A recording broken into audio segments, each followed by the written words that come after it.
पल्लवी, क्योंकि अब तो मुद्दा राजमहल और शीश महल का उठा दिया गया है और शीश महल के दर्शन आज करवाने वाले हैं संजय सिंह और सौरभ भारद्वाज। इसी बाबत प्रेस कॉन्फ्रेंस भी कर रहे हैं।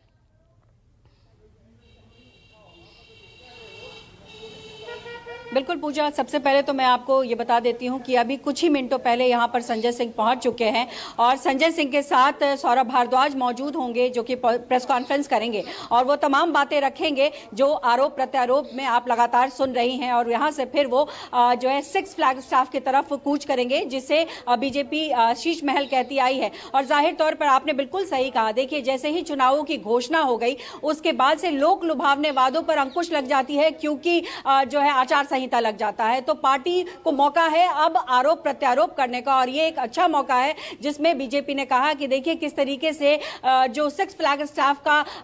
एक तरीके से रिनोवेशन हुआ उसमें कई करोड़ रुपए खर्च हो गए, 33 करोड़ रुपए कहा जा रहा है उसमें खर्च किए गए हैं, जबकि 7 करोड़ का आवंटन था। और ऐसे में ये लगातार बीजेपी पहले भी हमला करती रही, लेकिन जाहिर तौर पर चुनाव का वक्त है तो इसमें और तेजी से वो आरोप लगा रही है। लेकिन इन्होंने भी इस तरीके से इस पर हमला किया है कि अगर हम शीश महल को दिखाने लेकर चल रहे हैं, अगर शीश महल में अगर सोने के टॉयलेट दिखाई पड़ते हैं, पर्दे दिखाई पड़ते हैं, स्विमिंग पूल दिखाई पड़ते हैं, तब तो आप हम पे सवाल कर सकते हैं और हम अगर नहीं होते तो फिर आप जवाब दीजिएगा। और साथ ही साथ उन्होंने ये भी कहा कि हम शीश महल लेकर जा रहे हैं और अगर हम वहां दिखा रहे हैं तो राजमहल भी आप लेकर चले, जिसको ये कह रहे हैं कि जो पीएम आवास है उसे राजमहल का नाम दिया है इन लोगों ने, तो वहां से वो फिर राजमहल की तरफ कूच करेंगे। तो आज पूरे दिन का जो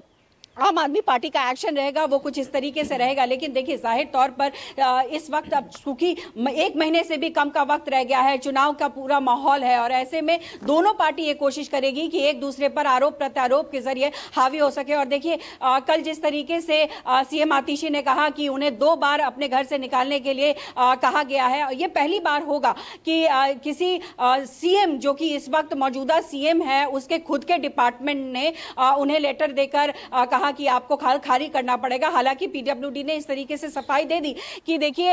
उनको पहले आवंटित किया गया था, लेकिन जो नियमावली होती है अगर आप 5 दिन के भीतर फिजिकली वहां प्रेजेंट नहीं होते हैं तो वो अपने आप ऑटोमेटिकली वो कैंसिल हो जाता है। बावजूद इसके पीडब्ल्यूडी ने यह भी कहा कि न सिर्फ उनको सिक्स फ्लैग स्टाफ के लिए कहा गया था बल्कि कई और घर के लिए भी कहा गया था, लेकिन उन्होंने लेने से मना कर दिया था। तो देखिए सियासी पारा बहुत गर्म है इस वक्त और ये इसलिए भी है क्योंकि आप खुद समझ सकती है कि जो पार्टी जितना जोर लगाएगी, जितनी ताकत लगाएगी और अपने छवि को बेदाग बताएगी वो शायद चुनाव में ज्यादा बेहतर प्रदर्शन कर सके। और इसीलिए देखिए शीश महल की चर्चा जो है वो अब शुरू हो चुकी है और अब यहाँ कुछ ही देर में संजय सिंह और सौरभ भारद्वाज प्रेस कॉन्फ्रेंस करेंगे और जो तमाम बातें वो लगातार कहते रहे हैं वो कहते रहेंगे। लेकिन एक महत्वपूर्ण बात यह भी है कि ये मामला काफी लंबे समय से चल रहा है, लेकिन कभी भी आम आदमी पार्टी की तरफ से ये कभी नहीं हुआ कि चलिए हम आपको अंदर दिखाने ले चलते हैं। ये वो मौका तलाश रहे थे कि जब चुनाव आएगा तो चुनाव के दौरान हम आपको दिखाएंगे कि देखिए क्या है और क्या नहीं है। और हम अगर दिखा रहे हैं तो चलिए राजमहल जिसे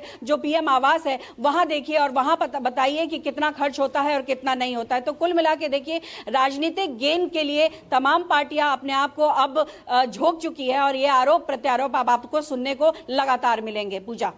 ठीक है, अब पॉलिटिकल इसी गेनिंग में, इसी गेम में अब इस तरह से एक दूसरे पर वार पलटवार तो कर ही रहे हैं।